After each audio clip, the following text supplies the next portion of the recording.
Ira Epstein of Linn Associates with your financial market wrap-up, and this is for Wednesday, and we're at the 22nd of May, 2019, about 3:25 p.m. Central Daylight Time. So there is another 30 or so minutes left in the market of trading, but these will be the settlement prices in all the stock indices. And as you can see, they're solidly in the red.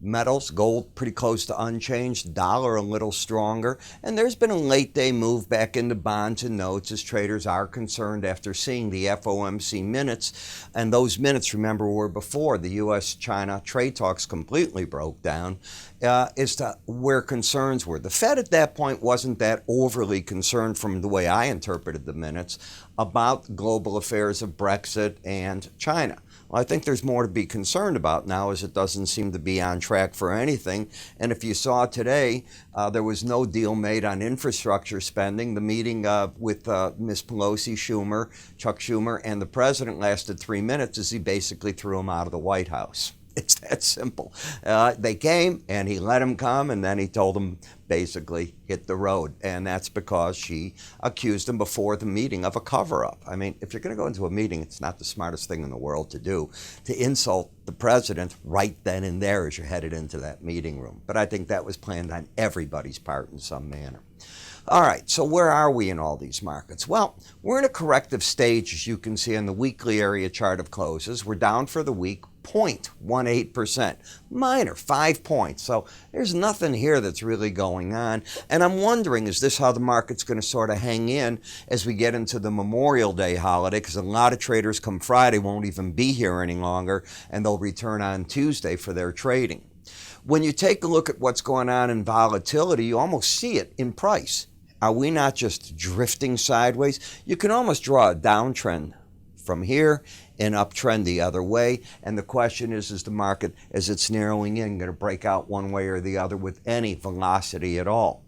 I will tell you that there's a lot of trading going on now in these macro contracts. This is the E-mini S&P. They have another one that's 1/10 the size with big volume.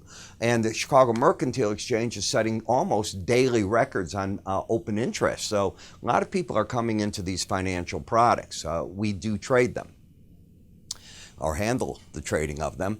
We've got lower highs and higher lows. I don't know what to do when something like that happens. I walk away from the market till it straightens itself out. Let's assume, just for the sake of discussion, that the market takes out yesterday's high. Yesterday's high in the market was 28.70.75. If it did that, you'd have the condition of higher lows, higher highs, and resistance would be the 18-day average of closes. Close over that, and I think you can get more bullish. Conversely, if you now can break through this 28.32.5, you start another leg, potentially at least to the downside in terms of moving averages, where you're getting convergence between the 200-day at 27.87 and 27.84, let's call it the 100-day. But then there's that sneaky fella called Bollinger Bands. And the Bollinger Band, if you take out the 28.32.30, that's the number I'd pay a little more attention to at 28.06.70. And then another 20 lower than that, looking into those other moving averages. So you're getting to a point where something's getting ready to do, but you haven't quite done it. When we take a look at momentum, it's useless in this case because it's just drifting. It's not pointing up. It's not pointing down. It's like the market action, just sort of drifting right in here. In the NASDAQ, the trend is down. You have lower highs, but off of that, you got higher lows. Again, it's the swing line because the legacy's down, but I hate when you get that pattern of the higher lows. It's often indicative of a pause. We're getting that. Supports the lower Bollinger Band, and then the combination of the 200-day and the 18.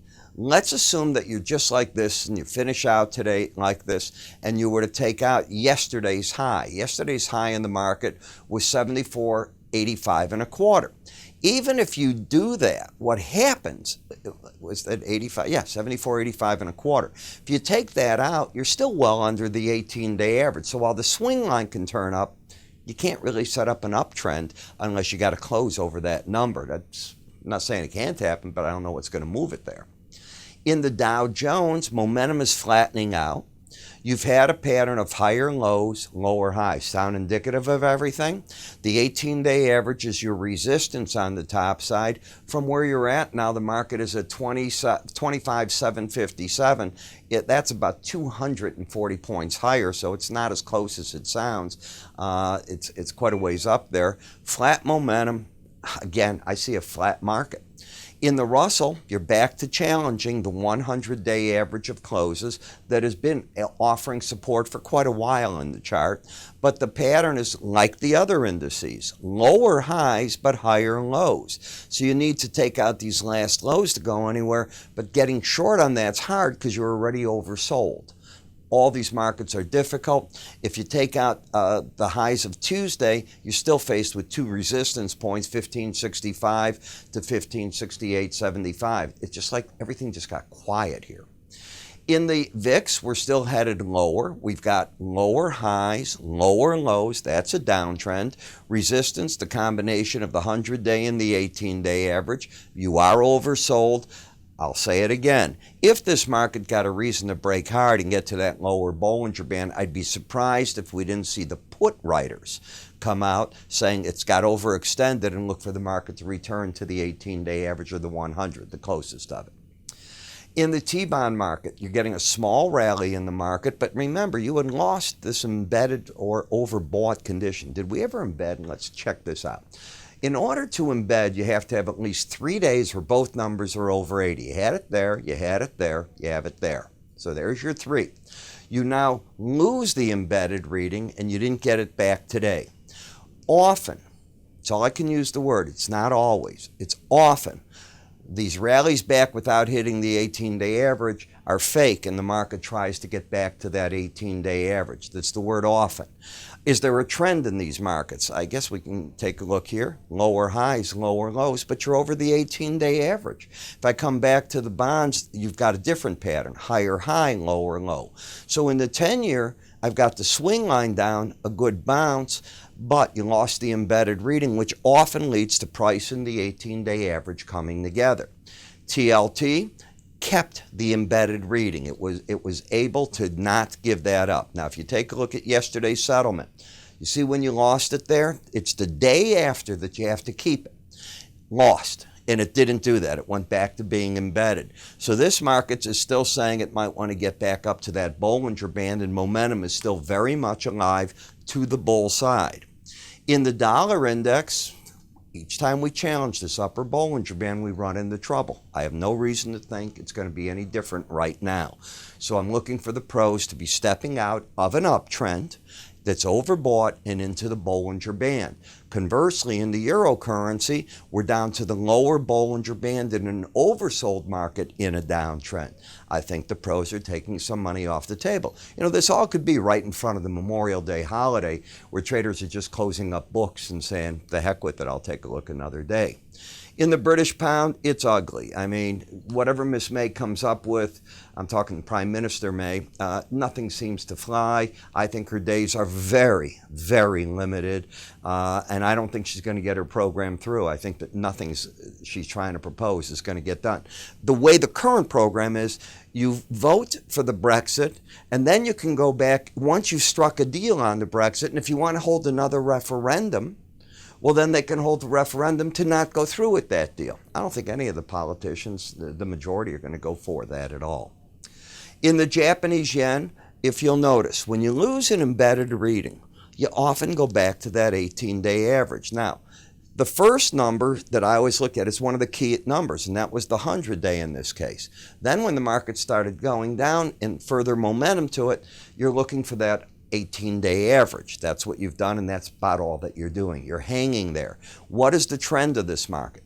Down. What is the bias of the market? Well, the 18-day average is 90.82, and we're sitting literally right on it. Not much you can do with that. It's pretty neutral, and momentum is pointing down. In Bitcoin, the market to me is flirting with trying to decide, does it re-embed here? And that's what I'm waiting to see. Right now, you've got lower highs, lower lows, but you're over the 18-day average, and we're waiting to see, does it embed to lock in another up leg. in the WTI versus the Brent. Brent is gaining again on the WTI, as you could see. On the move now, we've gotten the Brent. We hit the upper Bollinger Band, and you know what I say. When you first hit it, I think the pros are coming out of the market. Market's pulling back now. It's not in a trend. It's got a higher high and lower low, momentum pointing down. If it wants to challenge further down, look for the potential of the lower Bollinger Band with resistance at the 18-day average of closes. WTI is the same thing, except it didn't get up to the Bollinger Band. It got close, but it didn't make it. Momentum down. Now you're swinging the other way, might be headed to that lower number there. The reason we're down, the EIA numbers today that came out on the energy came out overwhelmingly bearish. Yesterday's API number was a 2.5 million, actually I think it was 2.4 million barrel net build of oil and products. This one was closer to 9 million build. The market was not looking for those kind of numbers, so you could see the market saying, gee, I'm well supplied in the U.S. Higher low still in play, higher high, but under the 18-day average. So you're hitting this 18-day average now 3 days in a row. It seems to be an important number for that. And the weather market, and that's what you play when you play natural gas at this time of year. You're betting that it's going to get hot. And if it doesn't get hot, the market sells off on you.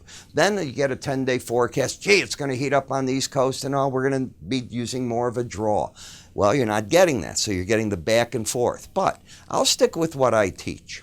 And what I teach is the first challenge of a Bollinger Band is where I think pros take some money off the table in an uptrend. Market pulls back to support into the 18. If you get up to that Bollinger Band again, I think they're taking money off again. You're overbought. And as you can see, that's what I think they do. Does it work all the time? Nothing works all the time, but you're playing percentages. That's the game. And one of the percentages that you have on a no-lose bet is giving us a try on your mobile phone. This is different than you're used to. First of all, voice activation. How many of you have one of these for your quotes and all that's voice activated? You can say, give me a chart of S&P. You can say, play my personal quote file. You can say, show me the weather. If you're trading the energies, I want to know something else. So you can do all these different phrases and it learns from you and away you go. And we build this so you can see what you've got. Excuse me, I don't want that to go right now. By the way, this one's mine. And just so you can see what I've got here, do I have my product? Ha ha! So that's the one you're actually looking at right there. And you can do all these quotes by category. You can set up your own quote files, news, how do you want to get it, where you're at with it. And of course, my videos are going to play in there. And as they come out, you get notified. You just hit the pull down notification and immediately what it does is it just brings the video up for you. Very cool. You don't have to go through a lot of buttons with it. How do you get it? And it is free to give it a try.